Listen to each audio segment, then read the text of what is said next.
In this video, we're going to go over the newfound dieting strategy that men everywhere are using to get six-pack shredded, lose 20, 30, 40, 50 pounds, eating more carbohydrates while losing body weight. And we're going to go over how it's possible by understanding metabolic pathways, understanding energy pathways when it comes to nutrition. And we're going to be going through an in-depth comprehensive study on metabolic pathways and energy pathways. We're going to do understanding the different energy pathways, where you're probably at, where you need to start optimizing for. We're going to go over what happens when you do not optimize for one another. And then I'm going to show you a in-depth case study with our client Will right here, which is something I really wanted to bring up for the guys who, have been following my channel for a while, because Will's in a particular case study that is unique in its overall standard, right? Because you guys have seen the case studies where, clients just lose 20, 30, 40, 50 pounds eating more carbohydrates. You've seen the case studies of guys getting six-pack shredded, 8% body fat, eating more carbohydrates. But in this one in particular, it was a little bit more difficult when it came to the manipulation of the pathways that we use. Because in the video, I'm going to show you when he goes on vacation, what I did for his vacation. He wanted to train for a marathon, what we did to prepare him for a marathon, and how we were able to do all of this and customize this approach for Will using carbohydrate metabolism and like a direct energy pathway. And so you can even see right here in this, amazing transformation, by the way, 400 grams of carbs right here on the right, six-pack shredded. He's 36 years old, and on the left, he was 120 grams of fat, had plateaued for a while now. You can see the inflammation. And obviously, you can't see the side-by-side differences, but I want you guys to understand, what energy pathways really are. And so we're going to get right into the video, but before I get started, if you guys don't know me by now, my name's Adam Bono. I'm an online metabolic specialist. If you've been following me for a while, welcome back. But I specialize in high-level nutrition strategies through the manipulation of cellular metabolism. So we've helped almost 1,000 men using this approach through our company, through the coaches that work with us. And using this approach, we've able to create not only consistent, predictable mechanism to lose body fat, but also it differs from the traditional approach of just eating less and doing more, which obviously leads to unsustainability, complications with hunger, complications with gaining the weight back. And so we've created an approach that is industry leading, that is allowing men to stay lean forever. And even well past we're done working with them as well. Like I said, our coaches collectively have 20 years of combined experience, 1,000 clients coached collectively. And using this approach, we've been able to get men extremely, extremely lean, predictably. But I want to explain to you why, right? Because there is two different metabolic pathways. There's two energy pathways, if you could call them. One is carbohydrate metabolism. The other, fat adaptation. So what is the difference between the both? So fat adaptation is your typical keto carnivore, just typically getting rid of carbs, getting rid of a macronutrient. And this is more of a fat adaptation. What it is your body's adapted state to use fats as fuel, right? Like you're carnivore. Your body's using the fats as fuel. Obviously, the downsides to it are inevitably very great when it does come to adherence, when it does come to comfortability, when it does come to performance. And I want you guys to understand why. And so fat adaptation includes impaired high-intensity exercise performance, especially for efforts lasting 40 to 50 minutes. Due to reduced carbohydrate burning enzymes, potential health risks such as increased bad cholesterol for those with existing heart conditions, or an increased risk of gallbladder issues from high-fat intake. Difficulty in maintaining the metabolic state as reintroduced with carbohydrates quickly reverse fat adaptation, and potential adherence challenges due to dietary restrictions. So I want you guys to understand something in general. If you want a long-term lean physique, you need to have comfortability. You need to have flexibility. You need to understand what you can and can't do. If your goal is to stay lean long term, and you just simply cut out an entire macronutrient, well, obviously, if your plan is to never eat carbohydrates, never eat the pizza at your daughter's birthday, never eat the cake at your wedding, then that's fine. But if you're somebody who wants to have flexibility, wants to be able to fit the pizza in at your daughter's birthday, wants to go to weddings, anniversaries, vacations, and enjoy yourself now and then, you need more flexibility. You need to understand how much and how to control carbohydrates. And so, the biggest problem with keto and carnivore is one, it's a very restrictive diet, right? And it puts you in a very bad position to gain a lot of weight back very quickly. And I want you to understand why. But we want to understand reduced carbohydrate metabolism, which are high fats, which are a basis for fat adaptation, decrease the activity of the essential enzyme for using carbohydrates during intense exercise. The biggest thing is a decline in performance. So carbohydrates are directly impact performance. So your high intensity athletes, your guys who weight train significantly, you guys who do, HIIT training, running. We have bike riders in our program, BJJ work guys. All you guys, that you need carbohydrates in your diet because at the highest heart rate that you guys perform at, carbohydrates are utilized as a quick form of energy. And they're also utilized as a quick form of replenishing you. So you need carbohydrates if you're a high-performing athlete. So the transient adaptation, even when you achieve fat adaptation, the ability to burn fat efficiently is lost rapidly when carbohydrates are reintroduced, requiring consistent effort to maintain. So when you achieve fat adaptation, your body's finally burning body fat in producing ketones, right? You're finally producing ketones. As soon as your body gets a little bit more carbohydrates, you get pulled out of that fat adapted state, right? And so obviously that's not very, beneficial when the goal is a fat adaptation, and that's what keto and carnivore is. But the problem with most people is when they try to go low carb, they try to go keto, but they never actually reach the fat adapted state. So then they just become in, this metabolic purgatory where their body's not using fat as a fuel source, but they're also not using carbs as a fuel source. So you get decline in overall energy, shitty sleep, shitty brain fog, and everything in between. So you got to understand the how much. And so, with this comes increase of bad cholesterol, gallbladder issues, liver concerns, because high-fat diets may aggravate exercise-induced inflammation and increase fat accumulation on the liver. Because remember, the liver processes glucose, even within gluconeogenesis. Dietary restrictors, like obviously we know, require strict adherence to a low-carb, high-fat diet, which can be difficult and unsustainable for many people. Loss of adaptation, you also get, like I said, transient state. It's a very transient state. As soon as you eat carbohydrates, you're done. You're not in the fat adapted state anymore. And to be adapted, training intensities generally need to be lower as the body's capacity to function high relative intensities decrease. Okay, so let's think about why people normally would do keto in the first place. Really, people do keto in the first place or low carb in the first place just simply to lose weight, right? They just simply helps put them in a caloric restriction, helps put them in a caloric deficit. That's the only thing that it relatively does. But when you do this, when you put yourself in a caloric restriction, what happens is you start to decrease your BMR. So why caloric restriction decreases BMR during fat adaptation? When you drastically reduce caloric intake to force the body to use fat for fuel, the body interprets this as a threat to its energy supply. In response, the body slows down its metabolic rate to conserve the limited energy available. This phenomenon, where the decrease in BMR is more significant than what it would be predicted by the loss of fat and fat-free mass, is called adaptive thermogenesis, which we currently study when it does come to metabolic priming. Adaptive thermogenesis is a survival mechanism of your body to decrease your metabolic rate in the anticipation of you just, going hungry and starving, right? So here's how the effective caloric restriction works. Here's your baseline. You lose a little bit of weight and then you cut calories again.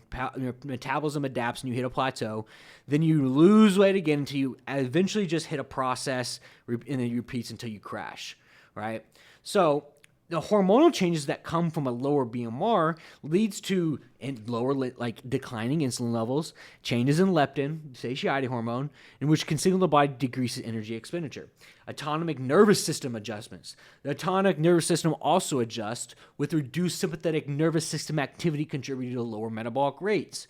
The loss of metabolically active tissue, weight loss, whether for the fat or muscle, reduces the amount of metabolically active tissue in the body, leading to overall lower BMR. So the problem is when people go in these caloric restrictive diets, they lose a lot of muscle tissue, right? They decrease a lot of muscle tissue, and it reduces a significant amount of metabolically active tissue. So evolutionary defense mechanism. So overall, when you start to slow down the BMR from very high caloric restrictive using low carb diets, your BMR is a proactive evolutionary defense mechanism designed to help the body regain lost weight and preserve energy stores. So it's important to know we have to understand the how much. So as a result, what do we do instead? What sets us apart from traditional online programs or in-person trainers or anything in general is carbohydrate metabolism and controlling carbohydrates, understanding how to control carbohydrates. Carbohydrate metabolism primarily benefits the body in providing a crucial energy source for cells and organs, including the brain, and supporting the production of essential molecules, promoting gut health, stable blood sugar levels, cholesterol and triglyceride metabolism, and then even metabolic health, right? So helping regulate weight, so no big weight fluctuations, and improve cardiovascular health, and sustain cognitive functions. So it's the primary fuel source. Carbohydrates are the primary fuel source. And what is the primary fuel source? The energy you burn at your RMR, your basal metabolic rate. That's where we focus right here. And so we have control over 50 to 70% of the energy that our clients produce per day by understanding the how much carbohydrates to put in their diet. And yes, it matters the high. We just don't go high carb diets, low fat diet, high protein. No. We specifically tailor how many carbohydrates our clients need for energy production. And that allows us to optimize metabolic rate, optimize mitochondrial function, and lose a significant amount of more weight, right? And so the primary fuel source, brain function. So when you have good carbohydrates coming into your diet, you can have better cognitive function, better sleep, less stress, more focus, right? Important to note is that carbohydrates help with good parasympathetic state of sleep, that your body feels. That's what carbohydrates do. They have a direct correlation to the parasympathetic state that your body gets put in. So other than that, blood glucose, right? Metabolic regulation. So controlling hunger hormones. So the process helps regulate blood glucose levels, which is critical for metabolic health. You want to regulate the hunger hormones, and that's what we do with using carbohydrates. We can regulate glucose levels, lipid metabolism. So carbohydrates play a role in the metabolism of cholesterol and triglycerides. So digestive health. So better digestion, better metabolic function, cognitive function, and then gut-brain axis, right? So overall, we want to understand that using carbohydrates and controlling carbohydrates. We can't just throw carbohydrates at the excess amount into somebody's diet and expect their body to utilize it and never put fat off.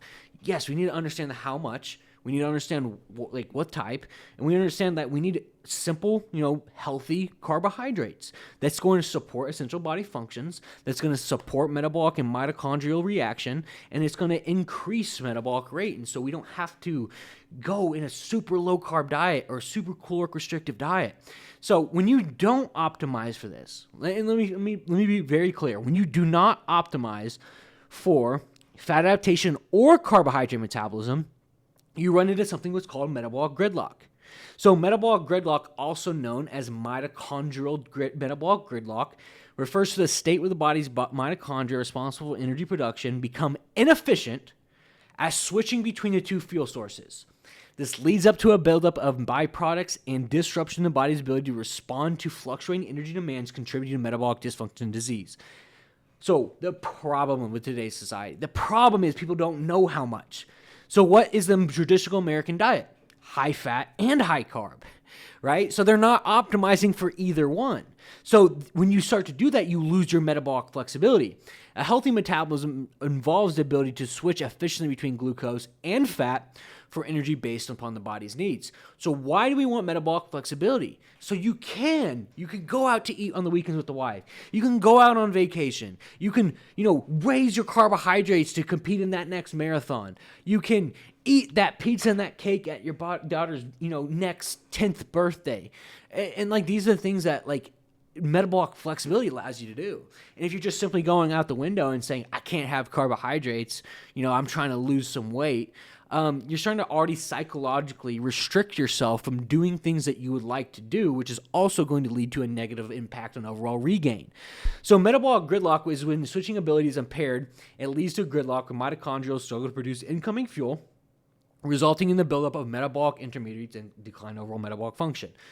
Can arise from overconsumption of calories, like I said, high fat and high carb, particularly from processed foods, lack of physical activity, and disruptions to the body's natural diurnal rhythms, eating fasting cycles. So basically, like these high fat, high carb diets that, come with just like the American diet, it leads to these metabolic gridlocks, and the consequences is insulin resistance, right? The impaired metabolic function contribute to weight gain, insulin resistance, fatigue, increase in developing chronic disease like type 2 diabetes, and symptoms may include feeling sluggish or difficulty losing weight. So when the body enters a state of metabolic gridlock, it becomes metabolically inflexible, so switching between burning fat and glucose for energy. That's important to note. This leads to that fat gain, leads to fatigue, insulin resistance, cravings, brain fog, and an increased rate of metabolic disorders like type 2 diabetes. So all these health complications in today's society is simply just because people don't understand how to optimize their direct energy source of nutrition. Like when clients come to us with insulin resistance, when the clients come to us with borderline type 2, when clients come to us with cardiovascular disease, when clients come to us with insulin, we're able to fix this because we optimize their bodies. Because when you optimize the body through a energy production of one certain source, what starts to happen is that the body starts to gain the ability to fix and correct a lot of these metabolic disorders. And a lot of metabolic disorders, as a result, are the health complications you're seeing in today's society. We have multiple clients who came to us who reduced their blood glucose levels by eating more carbohydrates. And that's just been simply because we've lowered the fats and we've helped their body optimize from one certain set of fuel source. Because let's think about this cognitively, right? If you're getting the body two primary fuel sources, it's going to have to savor one. And if carbohydrates are the body's primary fuel source, what is it most likely going to store? Body fat, right? The dietary fat, because it's a lot slower in caloric burn, and it's a better source of energy to put off in the source of fat, right? Because it's slower burning. So your body's going to store body fat, have high insulin resistance, and insulin spikes, and a really high fat source of fat gain, right? So you create this just very, very detrimental diet of fat accumulation when you start to eat these high fat and high carb diets. It leads to that metabolic flexibility. It leads to, spikes in insulin levels. And insulin levels aren't bad when you have a lower fat intake. Because when you have a lower fat intake and fat-free fatty acids are low, then your body is in a sugar-burning state. High insulin allows your body to burn more carbs. But if you have a lower fat intake, then you are also fat-free, very low in fat-free fatty acids. So there's a pendulum that happens with fat-free fatty acids and lipolysis and and insulin, right? And so when you have high insulin, by default, you have low fat-free fatty acids. When you have high fat-free fatty acids and low insulin, then you're more burning fat-free fatty acids. But if you have high carb and high fat, and you have both high fat-free fatty acids and high insulin, then that's a very detrimental concoction when it does come to visceral fat gain. So this inflexibility often results from continuous influx of fuel, mitochondrial indecision. So it all happens on the mitochondria level, the powerhouse of the cell. A steady high calorie diet with a continuous influx of competing fuels, like high sugar foods, lead to fat deposition in non-adipose tissues and mitochondrial dysfunction, and the ability to burn these fuels effectively, right? So that's what we need to know. We need to optimize for one. And if we start to optimize for one that doesn't lead to sustainability, obviously, what's the point? So I want you guys to understand this with my client Will here. Obviously, this is a great transformation, right? But this transformation didn't come with some complications, okay? And I want you guys to understand why. And this is one of these case studies that I'm just going to kind of explain my thoughts as we go and why I did what I did. Because if I didn't, you guys wouldn't understand it in full, okay? So when Will came to me, one, he wanted to get lean, and then he went on vacation for a while. You can see like these like weight spikes right here. Then he wanted to get lean again, and then he wanted to just compete in a marathon, so he had to raise the carbohydrate. And like, yes, it's good to show you guys to know that like the plans that we make aren't just like set, do this, do this, do this. No, like they're constantly changing based upon goals and based upon like progress and check-ins. But I want you guys to understand one thing. When he came to us right here, he was high in fats. His diet was 260 protein, 200 carb, maybe a little bit below 200 carb, and then 120 fats. Okay, so it's like he wasn't necessarily like low carb, right? I wouldn't say 200 grams of carbs is low carb, it's moderate carb, but he also wasn't optimizing for one metabolic pathway, right? So what we did when he came to us is the first thing we did, it was like, okay, we've got to optimize your body for mitochondrial function and metabolic reaction and optimize the body for one certain fuel source. So we lowered the fats tremendously. I think I cut the fats primarily, honestly, in half. Cut the fats in half, and I actually added a little bit more carbohydrates. And so he came to us at 224, and you can see as he checks in, and I'm going to pull this up for you a little bit in depth so you can see his side-by-sides. Here we go. You can see, like, as I just raised these carbohydrates, that's all I did. Carbohydrates, carbohydrates, carbohydrates. And you can see his, like, obliques start to lean out a little bit. He's starting to get better digestion. We added actually a little bit of fats right here, which typically we'll do if clients, like, extra hungry, because fats will slow down digestion just a tad. So you can think of, like, fats as, like, kind of like the dial when it comes to digestion. So we don't want to raise the fats too high. But what can cause as a consequence of cutting someone's fat in half, a little bit higher of hunger, because fats help you feel satiated. So we had to wait till his body kind of like adjusted to the lower fats. But we're still like raising carbohydrates, right? And you can see how his lower love handles start to really come together, start to tighten up. And we've got him up all the way to 3,200 calories, right? So we got him up to 3,200 calories within 5-6 weeks, and he was the same weight. So let's think about this logically. We got him up 700 more calories before he actually started his cut. What does that allow us to do?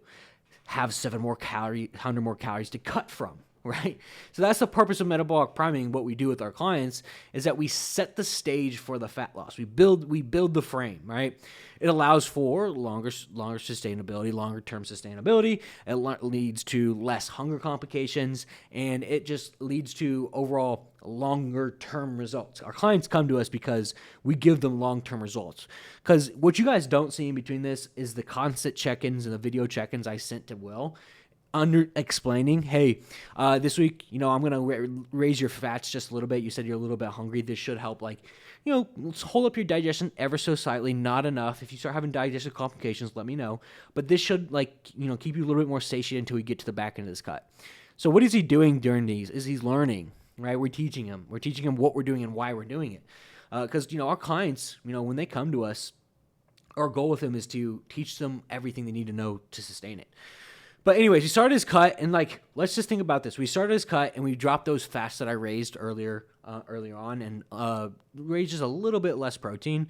But more significantly, I lowered a lot of carbohydrates. So look what happens to his body composition in just 1 week with lower carbohydrates, right? Then he really starts to come out a lot, right? His digestion starts to get better. You can start to see his upper abs starting to come in a little bit more. Love handles starting to tighten up. And what we do the next week?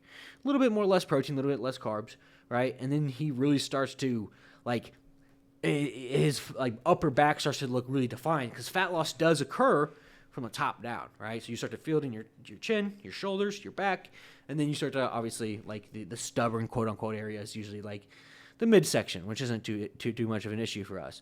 But anyways, added 3K steps, a little bit less fat, 50 grams of carbohydrates, and then we added a little bit more cardio. But you can already see right here how much significantly more he's getting down in overall weight. But we all lowered a little bit more carbohydrates, and we did get him pretty low in calories, to be honest with you. We raised a little bit more because he wanted to do running for his form of cardio. He liked doing running, so we put him at a weekly goal for his running, because our clients get to choose what type of running they like to do. But like we can kind of see right here, we got him to like this 1900 calorie mark, and then over the course of the next month, he just like was gradually losing weight, and so we didn't really change much over the course of a month, because as long as you're losing 0.5 to 1.5 pounds per week, like you're good. Just keep yourself there. We want to sustain and hold back metabolic adaptations as far as possible. But you can even see that right here is when he really starts to get lean. And we started to raise a little bit of cardio, we actually raised a little bit of food to give his body a little bit of an overall break, because we got pretty low in calories.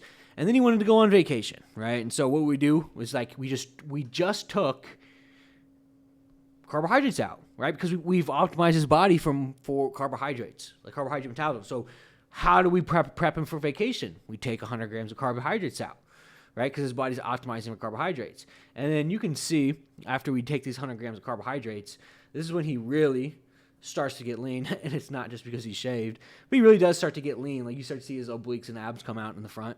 And we lowered him again. We got him up to 1,600 calories, right? So he comes back, pretty lean, yes. But then he comes back from vacation after you see he's like burnt as hell. He's like, hey, I actually now would like to do a marathon. I was like, okay, yeah, we could do a marathon. Let's freaking do it. All right. And so I reassessed his plan. And then he wanted actually it was a deadlift comp. It wasn't a marathon. It was assessed post-race for deadlift comp, because he wanted to do a marathon, come back, and then do a deadlift competition, right? So you get how like this plan has like been changing ever so slightly, but we've been like manipulating it as the time goes on. But anyways, he wanted to do a marathon prep and then come back and do a deadlift competition. So we needed more carbohydrates for what? Performance, right? But we've optimized the body for carbohydrate metabolism, so we've allowed the body to be able to intake more carbohydrates at a moment's notice. So I added 200 grams of carbohydrates onto his diet, and that is a significant amount. It's almost like 800 calories, I believe. 225 grams of carbohydrates is 100 calories. So yeah, I mean we did raise him almost 800 calories in carbohydrates from this 1,600 calorie state to get ready for a marathon, then a deadlift competition after, right? So what we did, and then you can even see, like once we did this, he starts training for the marathon. We raise carbohydrates. So what do we do in this state, and why did I do this? Because as energy demands increase, so do my carbohydrates into this plan. What we're doing right here, because he still wants to get lean, like that's the overall goal long term. But what we're doing right here is we're raising what's called metabolic energy flux, is that we're raising the total amount of calories flowing through his system. So instead of wanting to get lean and lower calories coming into this marathon, what I said is like, let's raise these carbohydrates, let's give you more energy for this state, and let's also raise the overall metabolic energy flux, or the energy demands of the body. And so what we did when this happens is he actually came back and he started to get even leaner. Right? Here's his side-by-sides right here. He started to get, pretty good six-pack abs.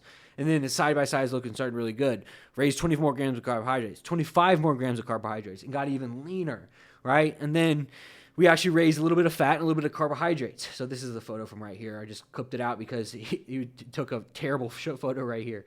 But anyways, overall, he's now down 203 pounds. He's down 25 pounds. And he's preparing for a marathon, preparing for a deadlift competition. He's eating more food than he was at before, and he got all the way up to 2,900 calories. Right, 400 grams of carbohydrates a day.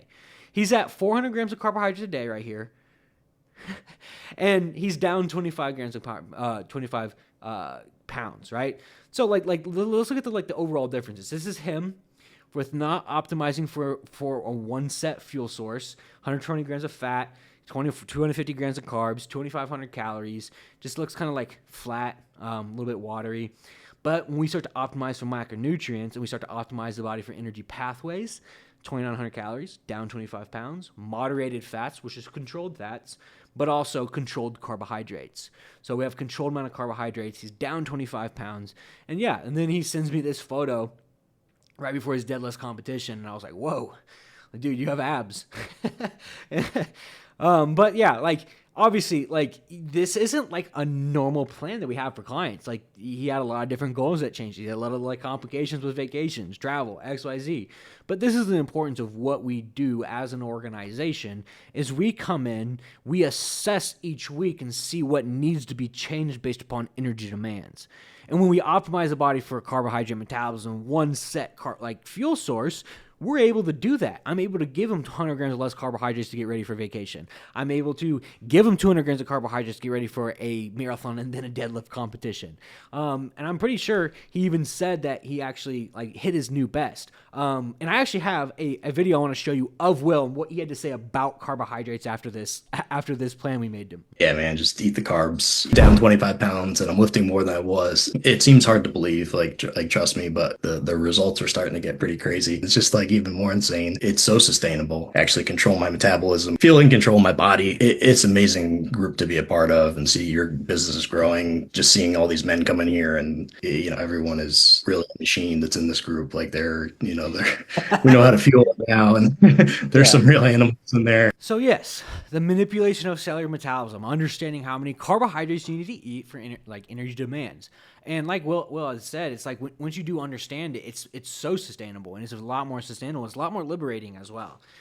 So anyways, if you are somebody who's stuck like Will, needs an actual program that specializes in higher level strategies within metabolic manipulation and carbohydrate metabolism, there'll be a link down below for you to sign up for our program. We work with almost 200 guys worldwide as of right now. We have four online coaches with 20 plus years of online experience, over 1,000 clients coached in the last 5 years.